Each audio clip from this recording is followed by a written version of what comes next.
Bienvenidos al curso gratuito de habilidades blandas y salud y seguridad en el trabajo. Somos la Universidad San Martín de Porres Filial Sur y desde el área de proyección social les damos la más cordial bienvenida. En esta oportunidad tenemos a una invitada muy especial porque ella nos va a desarrollar el tema que el día de hoy, ¿no?, los hemos convocado para que ustedes puedan alcanzar cada día más conocimientos y compartir sobre todo los mismos. Voy a presentar a la ingeniera Deleda Siles Frisancho. Ella es magíster en gestión social y desarrollo sostenible. La sustentación la realizó con felicitaciones públicas. Asimismo, ella también es ingeniera comercial y comunicador social. Ella es especialista en seguridad industrial y minera y sobre todo realiza charlas y capacitaciones a diversas empresas mineras, sobre todo en el rubro de seguridad industrial. Vamos a compartir con ella estos minutos de desarrollo de este curso gratuito y ustedes como nuestros invitados pueden formular las interrogantes para que nuestra invitada pueda responder sus inquietudes. Ingeniera Deleda Siles, muy buenas noches, bienvenida. ¿Qué tal, Lorena? ¿Cómo está? Muy buenas noches con todos. Si se logra escuchar y visualizar bien, me gustaría que me lo confirme, por favor. Sí, claro que sí, todo correcto. Hemos perdido conexión con la ingeniera. Mientras ella se vuelve a conectar, es importante conocer algo más de su trayectoria durante la especialización que ella realiza. Ella también es docente universitaria en pregrado y posgrado de diversas universidades en nuestro país, altamente calificada en comunicación eficaz en la gestión de seguridad y salud ocupacional. También es consultora en comunicaciones a nivel nacional e internacional, conocimientos en manejo de conflictos sociales y ambientales, relaciones públicas comunitarias y en comunicación para el desarrollo. Como les mencionaba, ella tiene amplia experiencia en capacitación en seguridad y salud ocupacional. Asimismo, desarrolla la implementación y evaluación de sistemas de seguridad industrial y minera, así como el diseño y ejecución de planes de acción de gestión local, gestión de seguridad industrial y minera.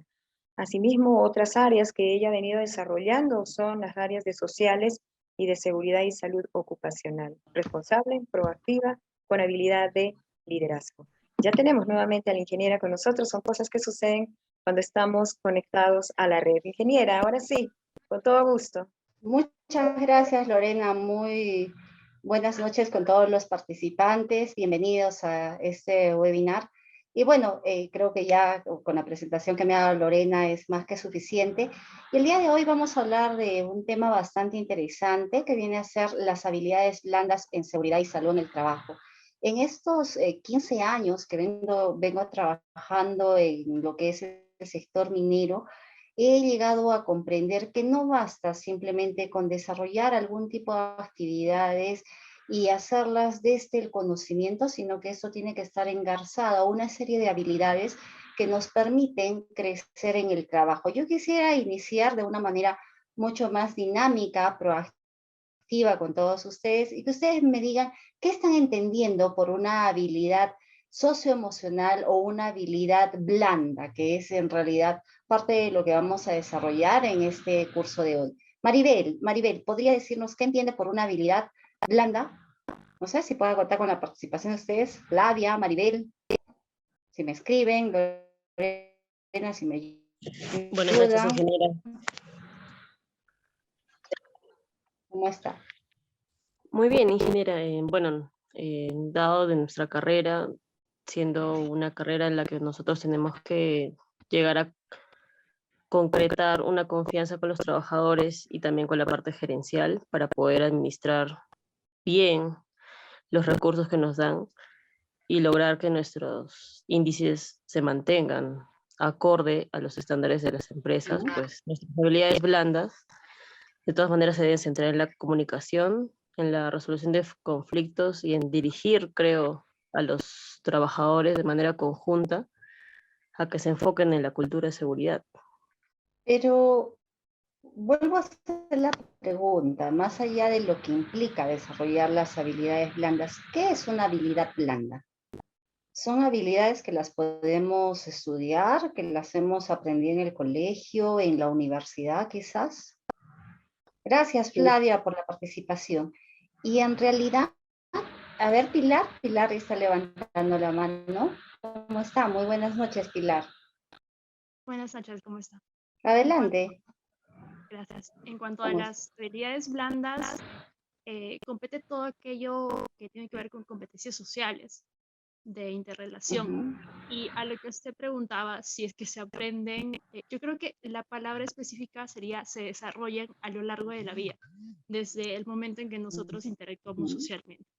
Ok, gracias, Pilar. Les comento, nosotros tenemos dos tipos de habilidades, ¿ya? Pero antes de hablar de esas habilidades, vamos a entender que las habilidades blandas son un conjunto de conocimientos que vamos adquiriendo, como lo dijo Pilar, en el transcurso de nuestra vida, ¿cierto? Estas habilidades no se aprenden en el colegio, no se aprenden o no las enseñan en las universidades, sino tiene que ver con un conjunto de estímulos que recibimos muchas veces desde nuestra primera infancia. Por ejemplo, en los colegios, nosotros llegamos, perdón, en los hogares, llegamos a aprender una serie de destrezas o habilidades que parte de ellas las vamos desarrollando y aplicando en el transcurso de nuestra vida y que hoy por hoy son tan importantes como para que nosotros podamos hacer trabajos mucho más efectivos. Contamos con dos tipos de habilidades. Unas son las habilidades duras y las otras son las habilidades blandas, que son bastante demandadas hoy en día en los centros laborales. Las habilidades duras son ese conjunto de conocimientos que nosotros adquirimos. Por ejemplo, puede ser el hecho de aprender un idioma, el hecho de estudiar una carrera como la que ustedes están desarrollando, o cuando tienen cualquier otro tipo de aprendizaje, que incluso hay niveles de aprendizaje que se van adquiriendo en el proceso formativo. Mientras que las habilidades blandas son todas aquellas que vamos recabando en el desarrollo de nuestra vida, como lo que viene a ser gestión de tiempos, comunicación asertiva, liderazgo, lo que es empatía, flexibilidad, y que estas son demandadas también en el rubro ingenieril.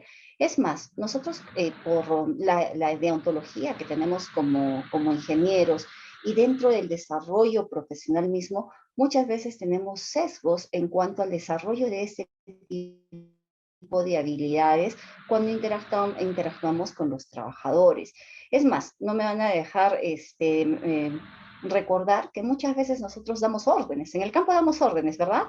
Vamos y damos una serie de instrucciones, pautas, hablamos de normas que son rigurosas, que se deben cumplir, pero si hablamos de que tenemos que cumplir parte de ese trabajo, tanto para lo que es la implementación del sistema de gestión de seguridad, dejamos de lado otros aspectos.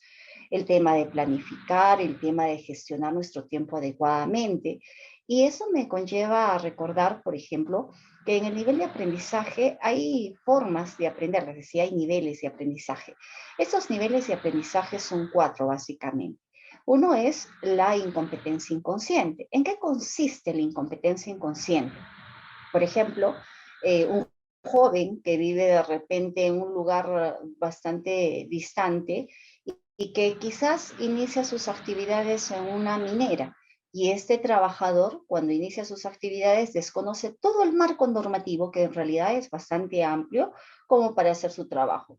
No le otorgan a este señor EPPs, no cumple con llenar registros, porque incluso inicia sus actividades en un lugar que es de carácter informal. Entonces, esta persona desconoce todos sus derechos a nivel laboral, desconoce la normativa en seguridad, tiene una incompetencia inconsciente porque no sabe que hay que cumplir estándares, que hay que hacer inspecciones, que hay que hacer supervisiones de seguridad, que hay que pasar perfiles EMO, ¿no? Entonces, él tiene un nivel de conocimiento que se denomina incompetencia inconsciente. Lo desconoce porque nunca ha escuchado de ello, no ha tenido acceso a internet, a capacitaciones, a redes. Hay niños que todavía trabajan en algunos lugares que son mineras informales, ¿no? Que tienen 10, 11, 12 años, que inician sus actividades. Pero ¿qué pasa cuando esta persona sale de ese lugar o de esa ubicación?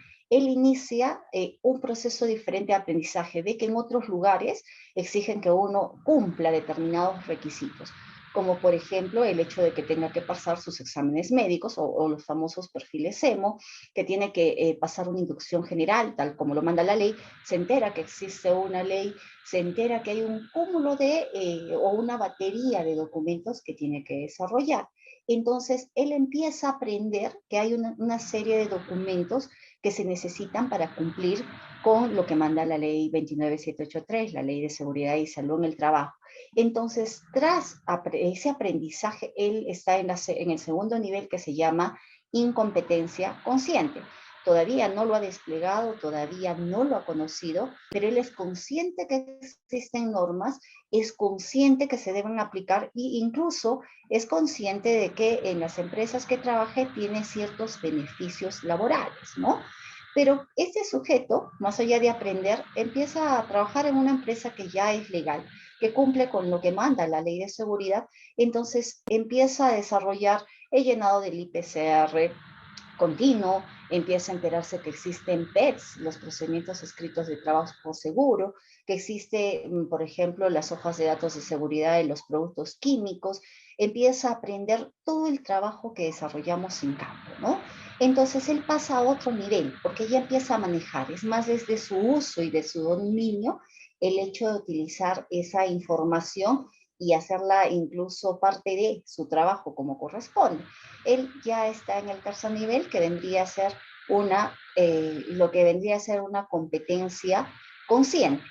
Al inicio nos cuesta aprender, pero a medida que vamos desarrollando la actividad, la tarea de manera continua, empezamos a pasar a otro proceso de aprendizaje que se llama lo que es la competencia inconsciente. O sea, ya lo hago por inercia, ¿no? Y varios de estos ejemplos, incluso ustedes los van a encontrar, que están citados a una serie de aprendizajes que uno tiene en la vida. Cuando nosotros somos niños, en nuestro hogar nos enseñan a desplegar una serie de informaciones vinculadas a ese proceso de aprendizaje. Por ejemplo, si es que uno ve en la calle una persona que es adulto mayor y que se cae, y ve a su papá, que quizá o a su mamá, que está prestando la ayuda y está recogiendo a esa persona, entonces uno ya tiene un aprendizaje sobre la empatía y sabe que debe proceder de esa manera. O de repente ve que el papá es de repente gerente y tiene una serie de personas bajo su cautela o bajo su tutela. Entonces, ¿qué empieza a hacer el niño? Empieza a aprender a liderar equipos de trabajo, empieza incluso a aprender que nosotros necesitamos de otros seres humanos para poder trabajar, ¿no? Y formar unos equipos. Entonces empieza a adquirir otra habilidad que sería el trabajo en equipo, que no es lo mismo hacer grupos de trabajo que hacer un trabajo en equipo. En ese proceso nosotros nos enmarcamos. Cuando llegamos a las organizaciones top hoy en día demandan que más personas manejen una serie de habilidades blandas. Ya no solamente están enfocadas al currículum. Yo puedo tener un extraordinario currículum, pero si yo no sé trabajar en equipo, no tengo empatía, no tengo comunicación asertiva, no tengo flexibilidad, no tengo una adecuada gestión de tiempo, entonces no voy a ser un candidato predilecto para estas organizaciones top, ¿verdad? Entonces, ¿qué es lo que demanda? Claro, si es que uno no ha aprendido estas habilidades socioemocionales en la primera infancia, no quiere decir que nunca las va a aprender. Eso se puede desarrollar, pero requiere todo un proceso de constancia, praxis, como para detener una incompetencia inconsciente, convertirla en una competencia inconsciente. Entonces, en esos niveles, lo que nosotros vamos a encontrar es una serie de barreras. Hay barreras culturales, hay barreras fisiológicas, hay barreras idiomáticas, hay una serie de barreras que encontramos en el proceso comunicacional. Y dentro de eso, si hablamos un poquito de comunicación, la comunicación deriva de lo que es el latín comunicare, que quiere decir poner en común. ¿Qué pones en común? Ideas, experiencias, pensamientos, formas de trabajo. ¿Por qué les refiero a esto? Porque para que nuestros trabajadores, que son multifuncionales y también diversos hoy en día, y que son personas claves a veces para desarrollar el trabajo que nosotros tenemos, también tenemos que en ellos afianzar estas habilidades socioemocionales. Y el proceso de comunicación demanda que nosotros compartamos experiencias, ¿ya? Yo recuerdo mucho, por ejemplo, cuando me fui por primera vez a Mina, hace 15 años atrás aproximadamente. Recuerdo que había un trabajador que era bastante grande de tamaño, ¿no? Era bastante altito el chico. Y este joven creía que por su altura tenía cierto dominio en función a otros trabajadores. Y bueno, claro, estaba relativamente con vara, ¿no? Porque venía recomendado de altos funcionarios. Y se para enfrente ese trabajador y de pronto dice que él estila no hacer nada cuando va a los trabajos, él supervisa. Y le digo, bueno, ¿y qué estudios tiene usted? Porque nos va a tocar liderar en algún momento grupos no solamente de 6 trabajadores, llegamos a liderar grupos más grandes, ¿no? De 100, 200, 300 y 400 trabajadores, o incluso a veces más. Entonces, cuando estamos en ese trabajo, nos vamos a encontrar con personajes que van a venir con ciertas barreras. Ese trabajador no solamente era machista, sino que también era una persona que quizás por las recomendaciones que tenía, no deseaba hacer algunas actividades para las cuales se les había contratado. Y él pensó que por el hecho de que tenía cierta vara, como dicen algunos, no se le iba a encomendar las actividades. Entonces nosotros tenemos que tener el manejo de ciertos personajes. He tenido algunas personas que han venido incluso con barreras fisiológicas o de carácter psicológico. En el trabajo nosotros vamos a tener que tener el dominio de estas habilidades socioemocionales, o que se conocen también así como habilidades socioemocionales, para poder direccionar equipos de trabajo. Dentro de esos equipos de trabajo hay múltiples formas de personalidades que vamos a encontrar y en las que vamos a poder influir en su carácter, pero no vamos a poder influir en su temperamento. Entonces, para eso nos ayudan estas habilidades socioemocionales, precisamente para que nosotros podamos tener ese proceso de interrelación adecuada. Y parte de ese proceso también implica que nosotros desarrollemos estas habilidades que vienen a estar enfocadas a la comunicación asertiva. Hay personas que son pasivas, escuchan, no dicen nada, no tienen opinión, no miran directamente los ojos y suelen obedecer, ¿cierto? Una persona pasiva, que obedece, escucha, nunca refuta, nunca dice nada, no sabemos si está renegando o no está renegando, e incluso hay colegas ingenieros que tienen ese proceder. Entonces, vamos a encontrar colegas que no es que sean parsimoniosos, ¿ah? Personas que son pasivas, ¿ya? Y en el otro extremo tenemos personas que son agresivas, ¿no? Personas que son explosivas, personas que son sanguíneas y que de pronto, cuando están frente a determinados retos que el trabajo mismo demanda, empiezan a gritar a todo el mundo. Y he visto en colegas ingenieros que cuando de repente hay una gran presión para concluir los trabajos y entregarlos a tiempo, empiezan a gritar a todo el mundo. ¿Les ha pasado a ustedes? En el campo quizás han visto algún compañero que tiene un temperamento fuerte, ¿sí? ¿Les ha pasado? Entonces, ¿qué es lo que sucede? Estas personas no tienen un adecuado dominio de sus emociones, ¿listo?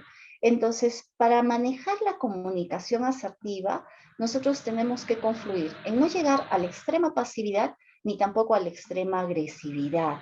Hay formas de comunicarnos.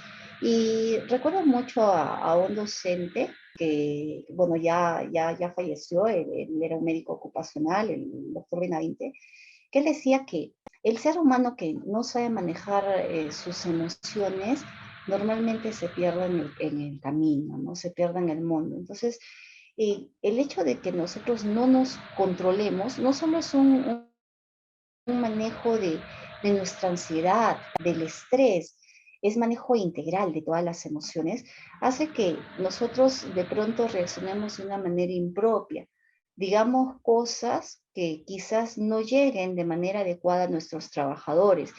Los trabajadores son seres humanos que quizás no tienen el mismo proceso formativo que nosotros, ¿ya? Hay trabajadores que cuando tú das tu instrucción de 5 minutos, captan en un segundo lo que has dicho y no tienes que repetir el mensaje. hay personas que tienes que repetirle 3, 4, 5, 6, 10 veces, y así sucesivamente todos los días, para generar esa cultura de seguridad. Entonces, imagínense que hubiese un ingeniero que cuando está desarrollando sus actividades en el campo, vaya a utilizar improperios para dirigirse a ese trabajador. Yo creo que a nadie le gustaría que en ese proceso de desarrollar actividades uno se enferme, y se ha dado accidentes justamente por no saber manejar las emociones. El caso de un trabajador que se peleó con el supervisor de seguridad o de operaciones, y que eran flemáticos, eran agresivos, ambos eran explosivos. Y ese trabajador estaba en una zona que es de voladura. Entonces, cierto día, estaban saliendo a almorzar y había tenido una confrontación muy fuerte con este ingeniero, y el trabajador en su cólera, en lugar de retirarse del área de voladura donde ya era la hora de almuerzo y todos sus compañeros estaban retirándose, él regresó al área de trabajo. Nunca se ha encontrado al trabajador. Un incidente. A veces hacemos las cosas de manera quizás no adecuada, conlleva que un pleito o una discusión, algo que no hemos sabido manejar en el momento, haga que la persona se estrese y empiece a hacer un trabajo de una manera que no es recomendada. Entonces, qué importante es manejar, por ejemplo, este cúmulo de habilidades blandas o habilidades socioemocionales, ¿cierto? Yo no sé si por ahí alguien haya manejado quizás lo que es conflictos. También hay formas de resolver los conflictos. ¿Y cómo resolvemos los conflictos? Ni bien se presenta el conflicto, hay 5 formas de resolver el conflicto. Podemos de repente transigir con el trabajador, llegar a algún acuerdo. Podemos quizás competir si es que no estamos de acuerdo con una idea determinada. Podemos quizás simplemente desentendernos del problema, pero en última instancia, si es que no sabemos cómo transigir en unas situaciones de conflicto, nosotros vamos a generar una brecha entre el trabajador y el supervisor de seguridad. Ahora, hay algo bastante simpático, por ejemplo, en el aprendizaje, más allá de los niveles de aprendizaje que nosotros tenemos y que les he referido. El detalle es que para que una persona aprenda, puede hacerlo en determinado tiempo, pero para que eso sea parte de su cultura, y para que genere un compromiso real, eso demanda mucho más tiempo. Una persona, de repente, cuando ingresa a trabajar en especial a una organización que es rigurosa en las normas de seguridad, al inicio lo hace con ese nivel de conciencia mágica, ¿no? Y dice, bueno, todo va a estar bien, todo está lindo, pero se da cuenta que en el trabajo hay retos, hay exigencias, y de pronto entra a otra escala que viene a ser el hecho del cumplimiento. Y simplemente dice, ya, tienes que hacer tal cosa, tienes que llenar tales documentos, tales registros, simplemente porque la ley lo pide así. Y empieza a llenar los documentos porque hay una exigencia legal. Entonces, ¿esta persona estará comprometida con el trabajo? ¿Ustedes creen que se va a comprometer con el trabajo? Definitivamente no. Simplemente lo hace por cumplimiento legal. Y hay una serie de normas, no solamente está la ley de seguridad y sus modificatorias normativas, tenemos varios dispositivos legales. Y para aplicar las normas en seguridad no basta simplemente saber las normas, sino también hay que entender la jerarquía normativa, la pirámide de Kelsen, hay que entender y haber revisado la Constitución Política del Perú, ¿no? No solamente la Constitución, donde están todos esos derechos que marcan el respeto a la dignidad humana, que es el artículo 1 de la Constitución, el artículo 2, que es el respeto a la vida. El trabajador no puede tener ningún nivel de vulnerabilidad en el centro laboral. Por ende, cuando nosotros hablamos de la parte legal, no basta con conocer esta serie de documentos o estos dispositivos legales. Tenemos que entender para explicarlo a nuestros trabajadores. No se trata simplemente de decir, señor, usted cumple las normas de seguridad y punto, ha venido a cumplir. porque la forma como lo está diciendo va a generar que esta persona, al igual que usted, entienda las normas.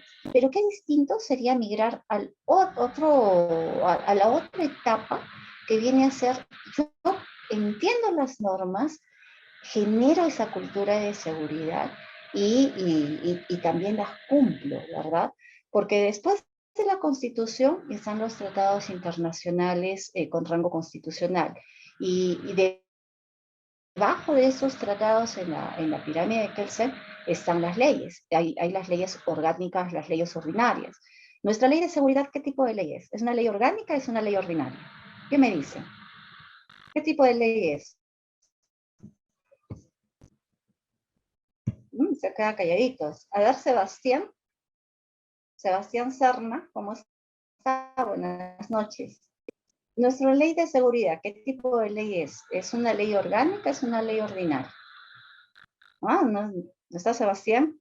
Clinton. Clinton, Jesús Guzmán.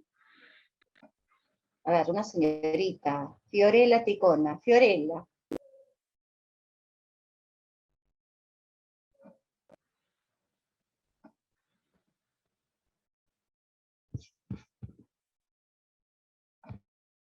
A ver, acá hay un chat. Peggy. A ver, Peggy, ¿está usted en plataforma? Se han quedado calladitos, ¿verdad? No, estoy aquí. ¿Cómo está, Buenas Peggy? noches. Muy buenas noches. Buenas Peggy, noches. ¿usted trabaja ya, tiene experiencia o está todavía estudiando? ¿Cómo estamos en materia de seguridad? Para empezar. Bueno, para empezar, trabajo como docente en la universidad, pero sí, digamos, conozco más o menos de lo que es la necesidad de la seguridad en el trabajo. Y bueno, me encanta cada vez más siempre tratar de aprender y actualizarme de todas maneras. Sí, estaba por eso escuchando los casos que usted ha estado indicando y explicando también la norma en qué momento debe ser aplicada. Gracias. Sí, esa norma bueno, me dice si es básica o orgánica, ordinaria. Perdón. Si es orgánica o es ordinaria, por ejemplo, ¿no? Es orgánica. Bueno, si es que no mal me acuerdo exactamente que está dentro de, digamos, de las disposiciones del Ministerio de Trabajo y Promoción de Empleo, me parece. Ya. ¿Alguien más tiene algo que comentar? Muchas gracias, Peggy, por la participación. Ok, gracias. Gracias, Peggy. Se han quedado callados. A ver, tenemos varios participantes acá. O si no, escríbanme al chat, no tengo problemas, ¿ah? La ley de seguridad, ¿es orgánica o es ordinaria? Yulisa Idea pasa. Estoy mirando a quiénes tengo aquí. Yulisa, nuestra ley de seguridad, ¿es orgánica o es ordinaria? Ah, nos quedamos en el limbo, ¿ya? Eso que les estoy preguntando es una habilidad dura, el conocer el marco normativo, los dispositivos legales, ¿ya? Que tienen que ser, ojo, complementarios al tema de seguridad. Nosotros tenemos que conocer. Y tenemos que no solamente conocer, sino entender que nuestra ley de seguridad, por ejemplo, es una ley ordinaria. Las leyes ordinarias son un conjunto de normas de carácter general. ¿Listo? Dentro de esas tenemos las normas de seguridad, tenemos las normas medioambientales, están las normas de salud, ¿listo? Muy diferente a las leyes orgánicas, ¿ya? Pero más allá de entender la parte, el aspecto duro, ¿ya? Es entender por qué prima una norma sobre otra norma, la jerarquía normativa, ¿ya? Entonces, cuando nosotros hablamos en el trabajo, los trabajadores vienen con una serie de inquietudes que tenemos que dilucidar. Y una persona no puede ir a un trabajo a enfermarse. ni psicológicamente, ni físicamente, ni emocionalmente. ¿Listo? El hecho de no tener un ambiente laboral apropiado y que se genere, por ejemplo, una serie de síndromes en el trabajo, y que dicho sea de paso, vulneran la salud del trabajador, entendiendo que la salud es ese conjunto, ¿no? El conjunto de actividades que hacemos para desarrollar, ¿qué? Bienestar. Bienestar a nivel físico, bienestar a nivel emocional, bienestar a nivel psicológico. Entonces, cuando nosotros hablamos de que el trabajo no puede ser un lugar para que adquiramos algún tipo de enfermedad, nosotros tenemos que tener tranquilidad en el centro laboral. La pregunta es, ¿tenemos tranquilidad? ¿Tenemos un espacio laboral de repente diseñado para el tipo de trabajo que hacemos?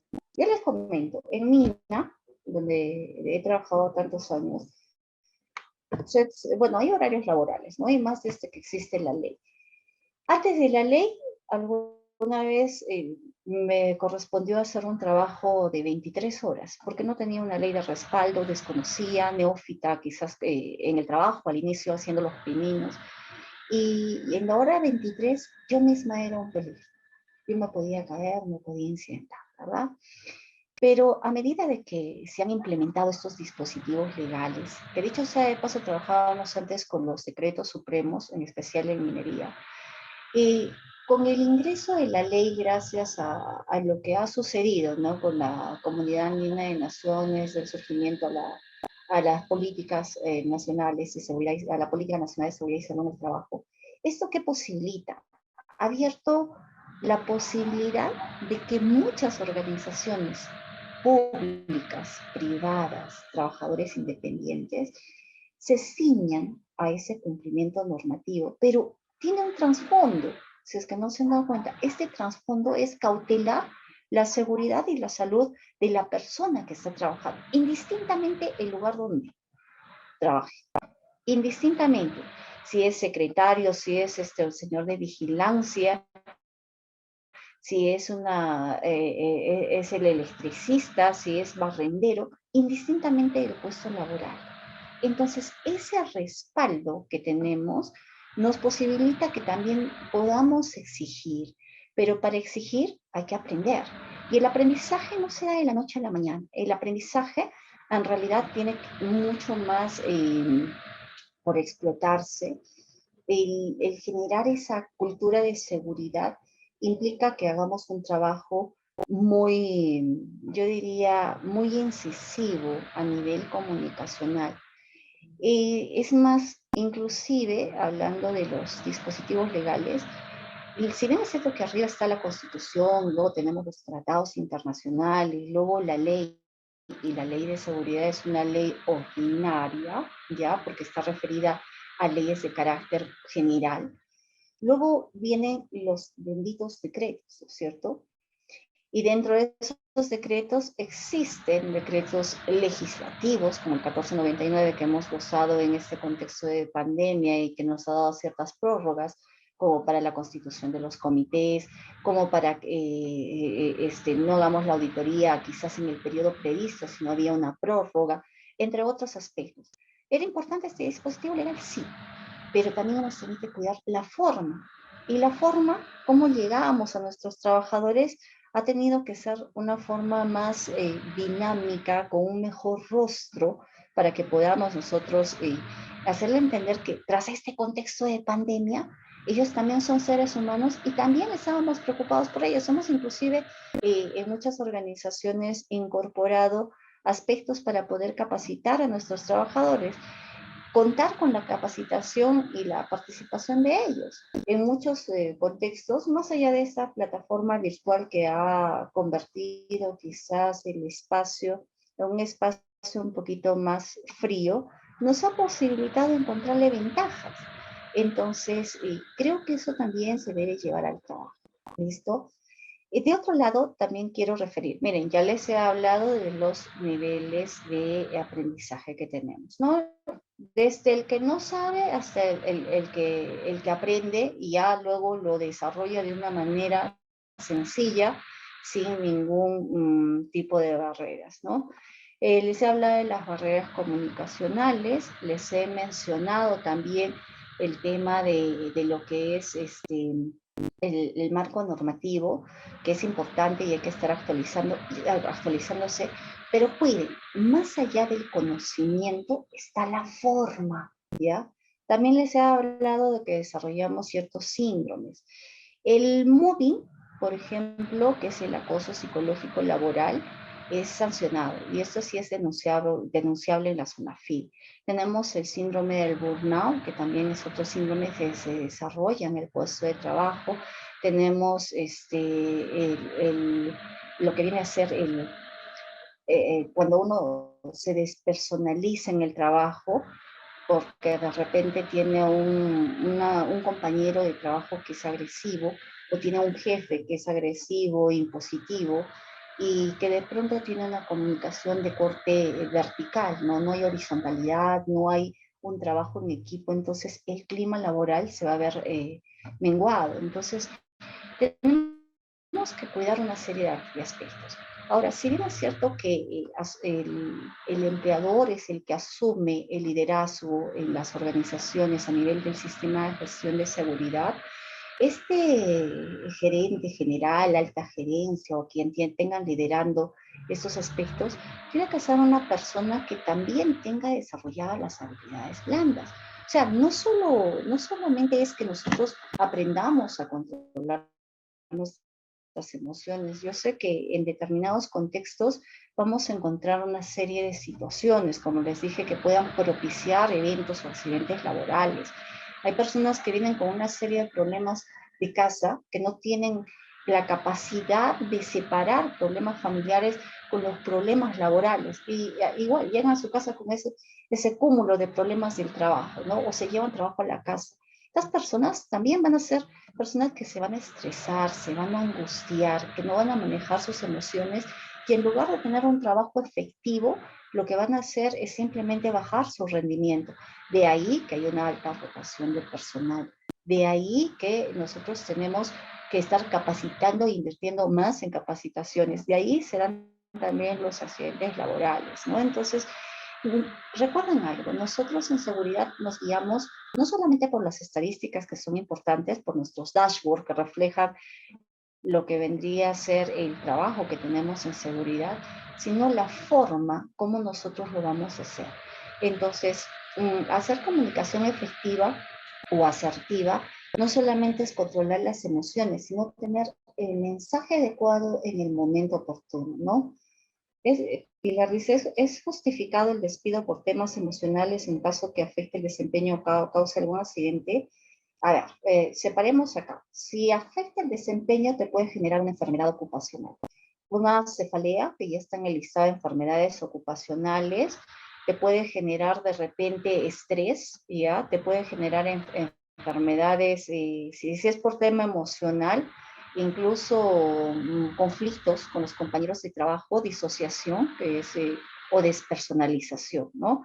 Pero si hablamos de accidentes de trabajo, el accidente siempre tiene una causa. Y esa causa que en la ley te dicen que hay que determinar la causa raíz, tiene una serie de métodos para determinar cuál ha sido la causa del accidente, ¿eh? Que podría ser por factores personales o por factores laborales, Pilar. Entonces, el despido, ya, si tiene un fundamento, bueno, ahí no hay nada que observar, pero si es un despido injustificado o incausado, entonces no corresponde. Uno puede exigir reposición en el puesto de trabajo, dependiendo, ¿no? Si es el sector privado o es el sector público. Ahora, en el sector privado nos diseñamos por lo que vendría a ser el Reglamento Interno de Seguridad y Salud en el Trabajo. Si yo he generado un evento, ahí entra lo que vendría a ser el delito culposo o el doloso, ¿verdad? En el delito doloso, por ejemplo, nosotros tenemos saña, alevosía, ventaja, maldad, malintención. Si yo he puesto el pie para que se caiga mi compañero de trabajo, entonces tras ese evento probablemente sí me vayan a hacer el despido o la observación, siempre y cuando esté también así especificado en su RIS. Pero si en su RIS no está, entonces, y hablar de accidente es amplio, porque puede haber un accidente, pero ¿en qué caso ese es un accidente de trabajo? ¿No es cierto? El accidente de trabajo es un tema también bastante amplio de hablar. Es un suceso repentino que sobreviene al trabajador, como ustedes saben conceptualmente, en su puesto laboral, ¿ya? Entonces, nosotros tenemos que entender que en qué contexto es un accidente o en qué contexto es un accidente de trabajo. Por ejemplo, el transporte del personal a su centro laboral no es accidente de trabajo, ¿no? El hecho de jugar un partidito de fútbol no es accidente de trabajo. Entonces, pueden presentarse muchos accidentes y hay que hacer primero la investigación, pero también habría que ver si tras eso hay una sanción. Por ejemplo, si se demuestra que yo le he puesto el pie a mi compañera y se ha caído, ha habido pues un delito doloso también, ¿no? Entonces, si eso está permitido en una organización, no sé dónde estamos trabajando, definitivamente. Pero yo creo que ningún tipo de daño es consentido, ¿no? Ha habido casos que han sido fortuitos. Entonces, si hablamos de accidentes, es amplio el tema. No es lo mismo generarse un daño por una acción insegura que generarse el daño por algo que ha sido generado, ha sido causado, y habría que revisar cuál es el resultado de las investigaciones de los accidentes, ¿no? ¿Qué más? Dice, dentro de los factores personales, ¿cómo calificaríamos dichos actos? Por ejemplo, acorde a la tabla SCAT. Y ya, en la tabla SCAT es una de las metodologías, no es la única, la tabla SCAT. Nosotros en la tabla SCAT, por ejemplo, tenemos ahí actos y condiciones, pero ¿qué factores personales? Es que un evento tiene particularidades, ningún evento es igual a otro. En algunos casos, los factores personales van vinculados a una comunicación deficiente, ¿ya? En algunos casos es el liderazgo inadecuado. Por ejemplo, cuando la persona ha ido a ordenar y de pronto ni se ha percatado ni le ha importado pues cómo venía el trabajador a la organización, ¿no? Entonces, habría que evaluar, Flavia, dentro de ese listado, ¿qué factores personales se han descubierto en el evento? O sea, si tras la investigación y de acuerdo a lo que se ha investigado, si la empresa utiliza la tabla SCAT, habría que identificar cuál es el más afín o marcar en otros, ¿no? Ahora, no es la única, la que yo conozco que se trabaja más es la metodología de causalidad de pérdidas, que en realidad ha cambiado, ¿no? En este contexto de pandemia también ha cambiado. Entonces, más allá de lo que hemos desarrollado, tendríamos que tener en cuenta eso. ¿Qué factor personal es el que ha conllevado a que se materialice el evento, ha causado la siniestralidad o el accidente? Entonces, en la tabla hay un listado grande y tendríamos que revisar cuál ha sido el suceso o el acontecimiento como para ver qué factor personal se indicaría en la tabla, ¿no? Y son indistintos, Flavia, los factores personales. De repente están vinculados al conocimiento, puede haber desconocimiento del trabajador. Algunos están quizás vinculados a lo que vendría a ser un discernimiento inadecuado, una selección inadecuada de herramientas. ¿Cuántos trabajadores, no sé, golpean la mano haciendo una actividad específica? Entonces, eso conlleva a un evento que es no deseado, ¿no? Entonces, claro, más allá de la tabla SCA que tenemos, tenemos el árbol de fallos, el modelo de causalidad de pérdidas, tenemos lo que vendría a ser la espina de pescado, ¿no? Que determina la causa-efecto, tenemos también la tabla SCAT, o también tenemos el TASC. Esta tabla SCAT también se llama TASC, entre otros, ¿no? Entonces, según el método que está trabajando la organización para poder llenar toda la formatería que tenemos en seguridad. Pero para que haya un evento, en realidad, sí, pues, muchos de los factores han estado asociados más a lo que es los actos subestándares, de los cuales salen esos factores personales. ¿Y por qué los eventos o la materialización de estos tienen que ver justamente con un factor personal? Porque muchas veces no manejamos estas habilidades blandas. Y gracias por la pregunta, Flavia, porque no tuvimos una comunicación asertiva.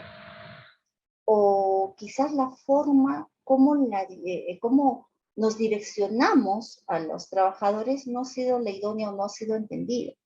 O probablemente utilizamos tecnicismos o de repente somos muy radicales, ¿no? Cuando hacemos nuestras actividades laborales. O no estamos manejando nuestra gestión de tiempos, procrastinamos. Y de pronto hay exigencias en el trabajo que lo que van a generar es que definitivamente pues no cumplamos a tiempo con todo lo previsto. Entonces, creo que en la medida de lo posible debemos aprender a desarrollar todas estas actividades como para que también tengamos un trabajo mucho más eficiente, mucho más efectivo.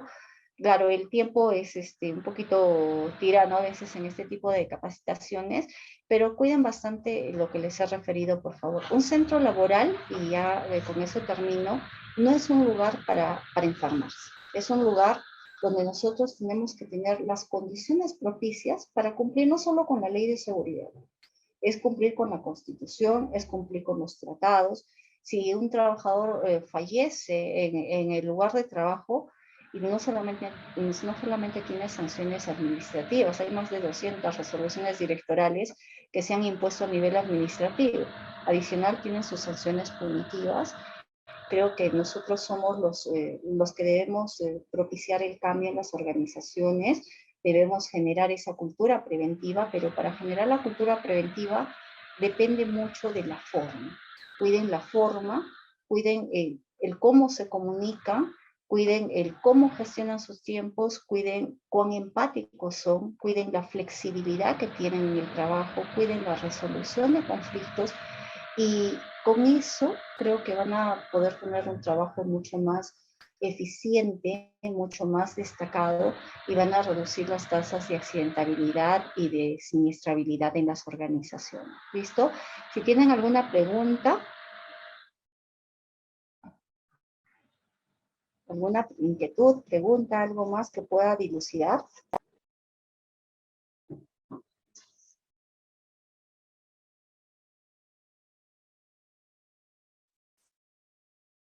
Creo que no hay ninguna pregunta. ¿No hay más preguntas? Parece que ya no, ingeniera, pero a través de nuestras redes también nos hicieron llegar algunas interrogantes. La siguiente Decírmelas, pregunta, por favor. sí, la siguiente pregunta es, dentro de las habilidades blandas, ¿el pensamiento crítico es un factor importante a la hora de tomar decisiones? Por supuesto que sí, sí, porque uno tiene que saber también ser crítico frente a determinadas situaciones. Sí, sí es un componente de las habilidades.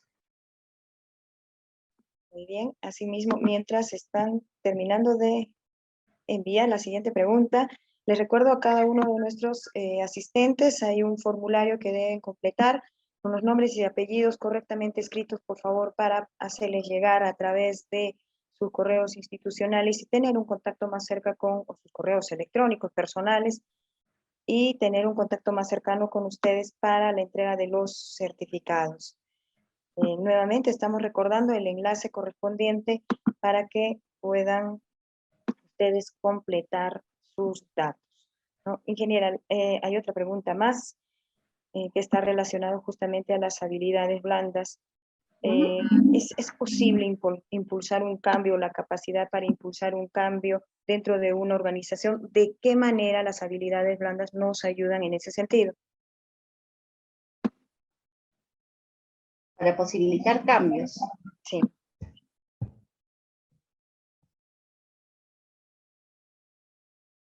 ¿Es posible impulsar cambios o la capacidad para impulsar cambios con las habilidades blandas? ¿De qué manera? Ya. Yo creo que un punto clave ahí es la comunicación asertiva. Para empezar, cuando habíamos hablado de las personalidades agresivas o en extremo pasivas que no daban resultados efectivos para generar un clima laboral favorable, justamente hacíamos énfasis en el aspecto de comunicación. Y para lograr esa comunicación asertiva hay varios factores. Dentro de esos factores es eliminar, por ejemplo, lo que se llama el ruido comunicacional, que es los chismes, es eliminar una serie de aspectos que imposibilitan que el mensaje llegue de la manera adecuada a donde nosotros lo estamos direccionando, ¿no? Entonces, sí se puede hacer, pero habría que manejar adecuadamente el proceso comunicacional para no solamente llegar a lo que antes conocíamos como una persona pasiva que recepcionaba el mensaje y por eso le llamaban receptor, sino ahora llegamos a perceptores dinámicos, personas que piensan, que refutan, que reclaman, y de pronto si podemos llegar de manera efectiva a ellos para que cumplan no solamente los objetivos de seguridad y nos ayuden a cumplir las metas, sino que cumplan con todo el proceso de implementación que deseamos, ¿no? Entonces sí es un aspecto importante, pero va a ir direccionado a lo que es la comunicación asertiva.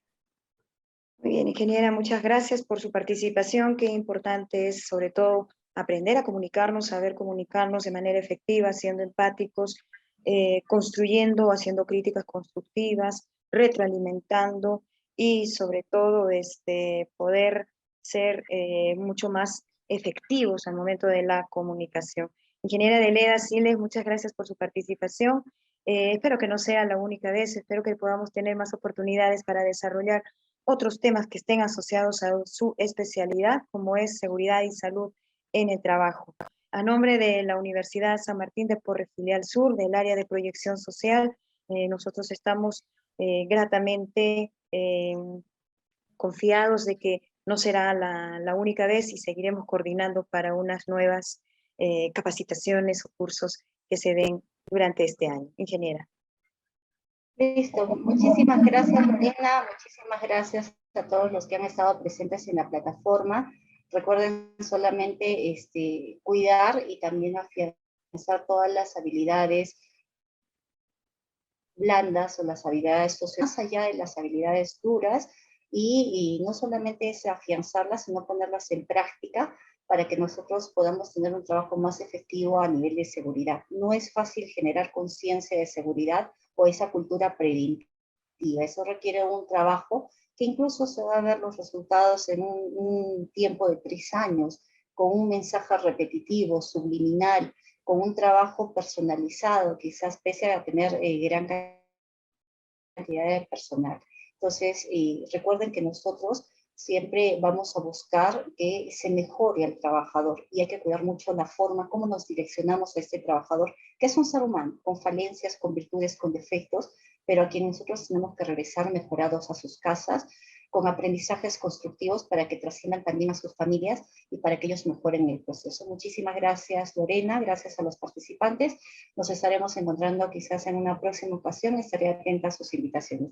Gracias, hasta luego. A usted, ingeniera, muchas gracias, y los que todavía están con nosotros en esta sesión y en redes, síganos a través de la página en Facebook de la Universidad San Martín de Porres Filial Sur, Arequipa, y encontrarán diversas publicaciones que están relacionados a cursos gratuitos de su profesión y sobre todo de su interés. Muchísimas gracias, gracias por acompañarnos y hasta otra oportunidad.